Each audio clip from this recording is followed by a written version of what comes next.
ازيكم عاملين ايه؟ النهاردة أول سيشن في جزء الرول اوف دايتيشن. تمام. احنا وظيفتنا ايه أو مهمتنا ايه في الجزء ده؟ إن احنا نحاول إن على قد ما نقدر نوصل لك الأساسيات أو البيزكس اللي المفروض تكون عند أي حد بيدرس تغذية. تمام؟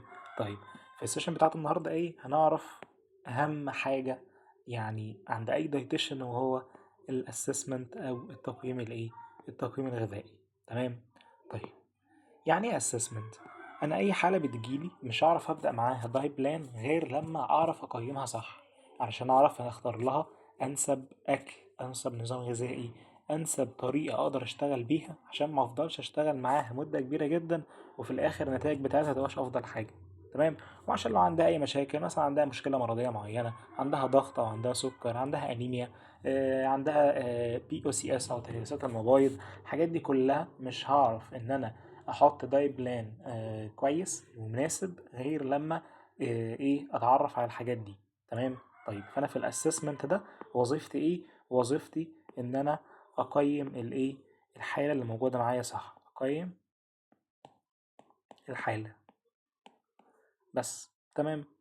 طيب، زي ما اي شغلانه في الدنيا ليها ادوات، الدايتيشن برضه ليه شويه ادوات. استحاله تلاقي نجار معهوش مثلا العده بتاعته ان هو بيشتغل بيها، استحاله تلاقي دكتور اسنان معهوش الادوات اللي بيشتغل بيها، مهندس معهوش ادواته، استحاله تلاقي حد كده. فانت برضه كدايتيشن في شويه ادوات هتقدر انك انت ايه؟ تقيم بيها الحاله اللي معاك. تمام. الاسسمنت ده هو الاداة اللي معاك اللي هتقدر ان انت تقيم بيها. كويس. طيب، الاسسمنت ده بنقسمه ل تعال نكبر الشاشة كده شوية.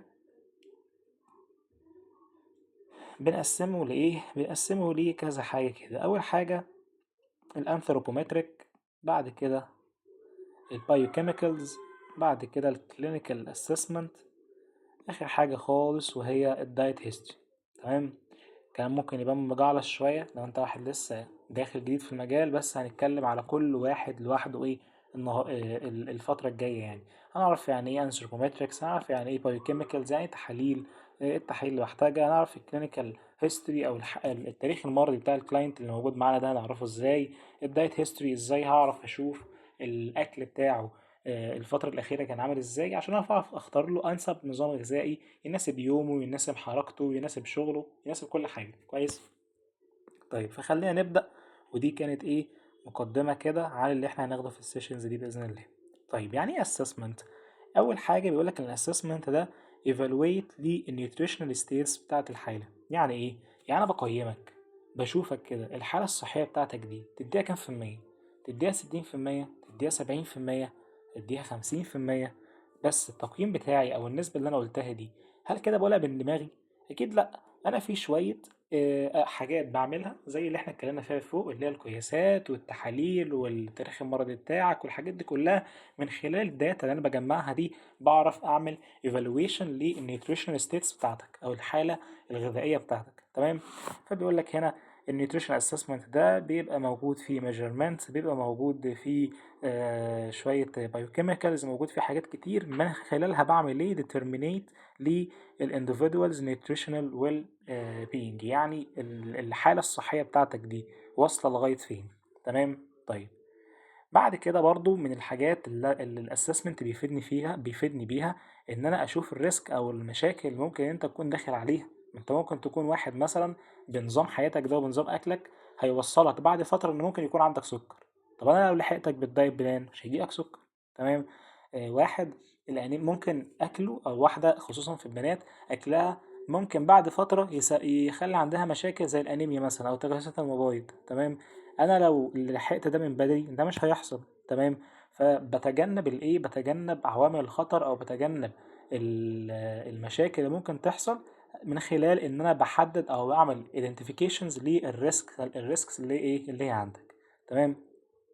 فهو هنا بيقول لك انك بتبقى ان الاسسمنت ده عمليه بتساعدك انك انت تحدد النيوتريشنال ريسك او المشاكل او التغذويه اللي ممكن تكون عندك، زي الديفيشنسي لو عندك ممكن يكون عندك نقص في فيتامين معين، في مينرال معين، زي الميديكال كونديشن، انت ممكن تكون داخل على حاله مرضيه معينه انا هقدر الحقك من الاول وما تحصلكش اصلا. ان انت مثلا لو بقيت مريض دايابيتس صعب قوي قوي ان انا اعمل لك حاجه اسمها diabetic remission، وان انا ارجعك تاني، او اخلي السكر اللي عندك ده يروح. تمام. هو ممكن، مش مستحيل، بس بيبقى صعب شويه، وليه اصلا نوصل للمرحله دي؟ تمام. طيب، بعد حاجه بعد كده بيقول لك ان الاسسمنت ده هيساعدك ان انت تعرف النيدز بتاعت كل شخص، على حسب بقى الايدج والجندر والاكتيفيتي ليفل فاكتور بتاعه، على حسب الايه السن بتاع كل حاله، على حسب النوع بتاع كل حاله، ميل ولا فيميل، لان احتياجاتنا كميلز وفيميلز بتختلف كتير. تمام. في نسب الفيتامينز والمينرالز والحاجات دي، حتى تلاقي مثلا حاجات زي الليميتلس ده نوع كده من انواع الفيتامينز، تلاقي فيه ليميتلس مان مثلا، وتلاقي فيه ليميتلس وومن. تمام. الاختلاف بيكون في ايه؟ بيكون بس في اختلاف النسب بتاعت كل فيتامين وكل وكل مينرال. تمام. يبقى انا كده عرفت الاسسمنت وظيفته ايه. اول حاجه هعرف اقيمك صح. تاني حاجه هشوف الريسك اللي الجسم ده فيه، ايه المشاكل اللي ممكن تحصل له. تالت حاجه هحدد بقى احتياجاتك واشوف النيدز بتاعتك، وعلى حسب بقى الايدج، الجندر، الاكتيفيتي ليفل، وكمان الاوفر اول هيلث، يعني الصحه العامه بتاعتك عامله ازاي. تمام. طيب، خلينا بقى نتكلم على كل جزء لوحده. فاكرين كده فوق لما انا قلت لك في حاجه اسمها الانثروبومتريك والبايوكيميكال والحاجات دي، وهنتكلم على كل واحد لوحده، وهنتكلم بقى دلوقتي على كل واحد لوحده. طيب، اول حاجه اللي هي الانثروبومتريك. يعني ايه الانثروبومتريك؟ ما ينفعش تبدا تتابع مع حاله غير لما تبقى عارف كل الداتا الخاصه بالقياسات بتاعتها. يعني لازم تبقى عارف وزنها، لازم تبقى عارف طولها، لازم تبقى عارف مقاساتها، محيط الوسط قد ايه، محيط الدراع قد ايه، محيط الفخذين قد ايه، تمام، محيط الرقبه قد ايه. الحاجات دي كلها تفيدك. ممكن مثلا يعني تتابع بالانبادي لو انت مش تقدر تتابع بالقياسات. الانبادي ده جهاز احنا عارفين ان هو بيحلل لك كل الكومبوننت بتاعت الجسم. يقول لك انت عندك قد ايه ماسلز، عندك قد ايه فاتس، عندك قد ايه ووتر، عند التوزيع حتى بتاعه الفاتس دي فين. يعني انت عندك قد ايه فاتس في الدراع اليمين مثلا، عندك قد ايه ماسل في الفخذ الايمن مثلا. تمام. فكل القياسات دي لازم تكون عارف. اول حاجه، طب انا يعني لازم اكون عارفها ليه؟ علشان حاجتين.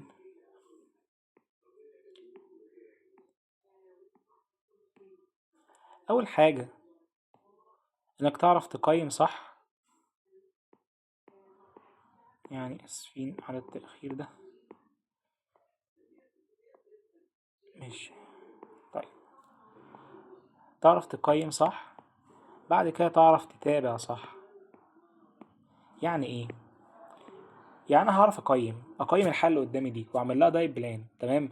طيب، الدايت بلان ده بعد اسبوعين ما انا هشوف النتائج بتاعته، فدي ساعتها بعمل لها حاجه اسمها المتابعه او المونترنج، ان انا بشوف الحاجه او الدايت بلان اللي انا عملته ده مناسب مع الكلاينت اللي موجود معايا ولا لا، كان كويس ليه فعلا ولا لا. تمام. دي اسمها اسمها المتابعه. تمام. طيب، انا القياسات دي هتفيدني بايه؟ هتفيدني ان انا احدد الحاله اللي موجوده معايا دي صح، واعرف اقيمها صح، وبعد كده اعرف اعمل لها ان انا يعني اتابعها كده بشكل مظبوط. تمام. طيب، في الانثروبومتريك دي بعرف بعرف بقى شويه حاجات كده زي الويت، زي الهاي، الطول، الحاجات اللي هي الاساسيه يعني. تمام. طيب، بعرف بعرف البادي كومبوزيشن او الام بادي.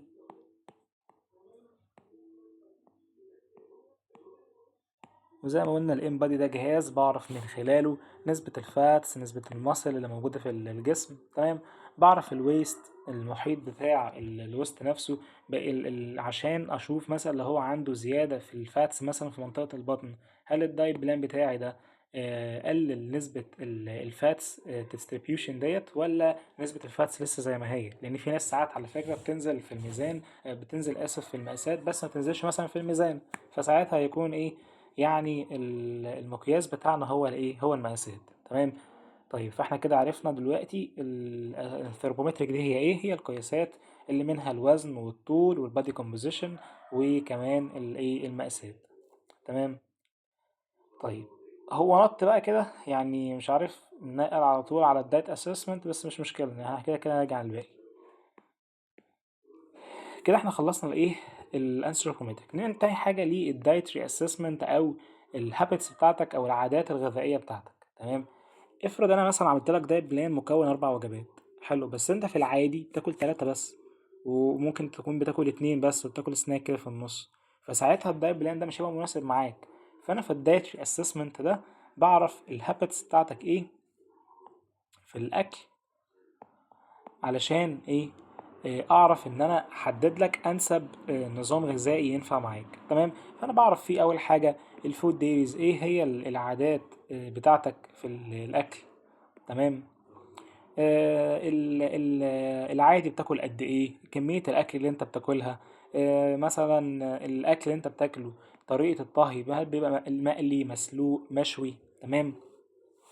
كمية الفود فريكوانسي أو توزيعة الوجبات نفسها كمان، بتبقى مثلا قد إيه، بتاكل كام وجبة في اليوم، الساعة كام. طيب طبيعة شغلك، هل الأكل ده مثلا بيشبعك ولا لأ اللي أنت بتاكله. كده يعني بعرف كل حاجة ليها علاقة بالأكل بتاعك. تمام. ويعني من أشهر الحاجات اللي بنستخدمها في الفود في الدايتري اسسمنت ده حاجة اسمها 24 اور ريكول. يعني ايه؟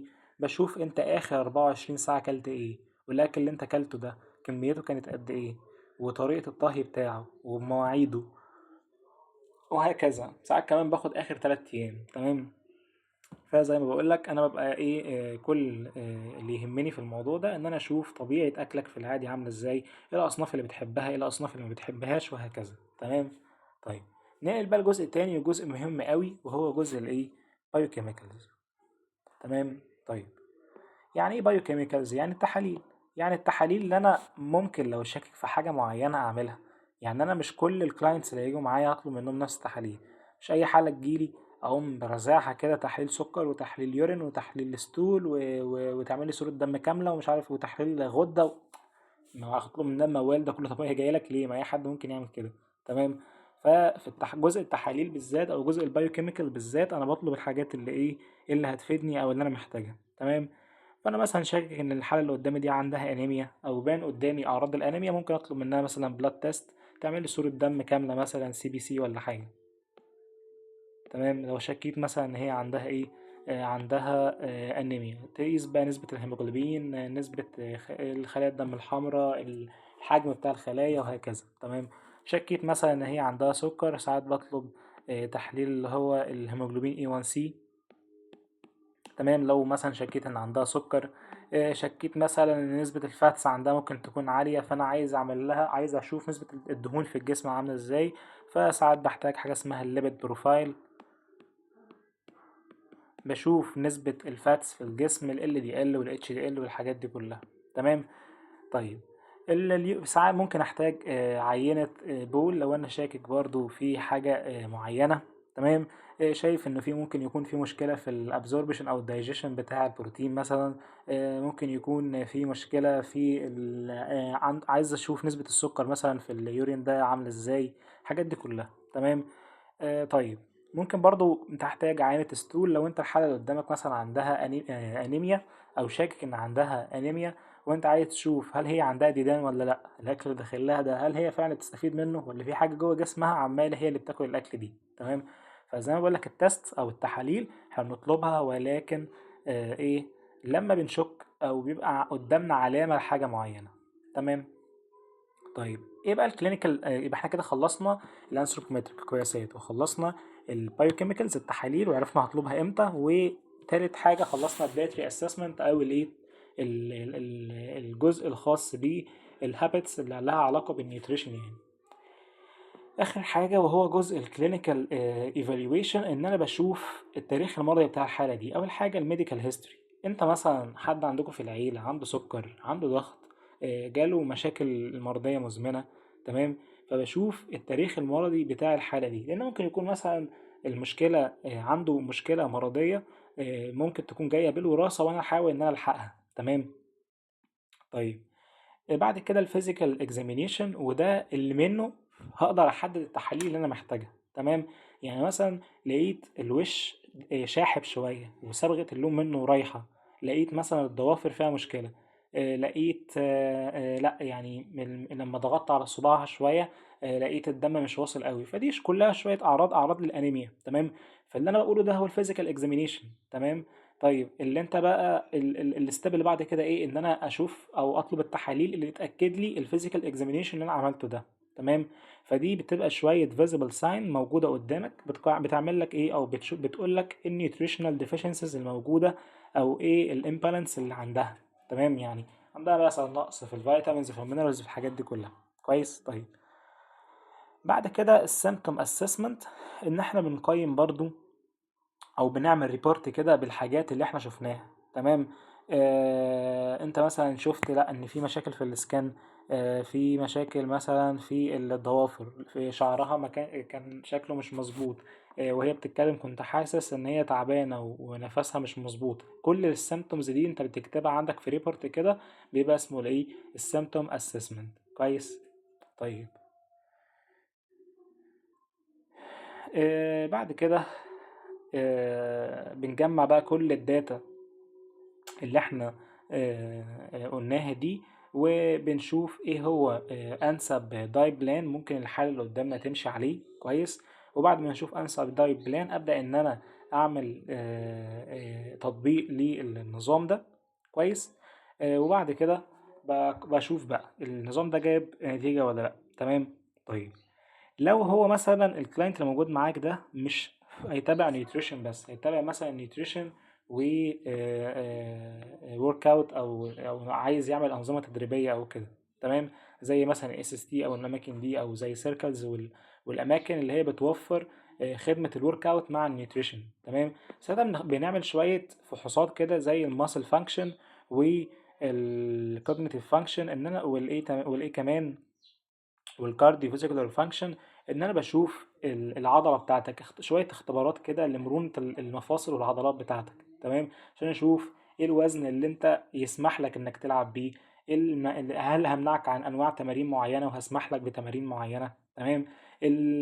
برضو بشوف الكوجنيتيف فانكشن او المنتال هيلث بتاعتك، او الصحه بتاع العقليه بتاعتك، الذاكره عندك مظبوطه ولا لا، بتنسى كتير. طيب ممكن يكون ده سببه نقص مثلا في حاجة زي الأوميجا 3 أو كده، التركيز عندك مش أحسن حاجة برضو نفس الكلام. فالحاجات دي كلها إيه بتفيدني إن أنا أعرف ممكن يكون عندك نقص في فيتامين أو مينرال إيه معين، أو يعني مثلا لو الماسل فانكشن بتاعتك مش كويسة، فأنت أكيد التوزيع بتاعة الماكروز اللي داخلالك زي الكارب والبروتين والفات وكده ممكن تكون مش مظبوطة، فهحاول أظبطها لك. تمام.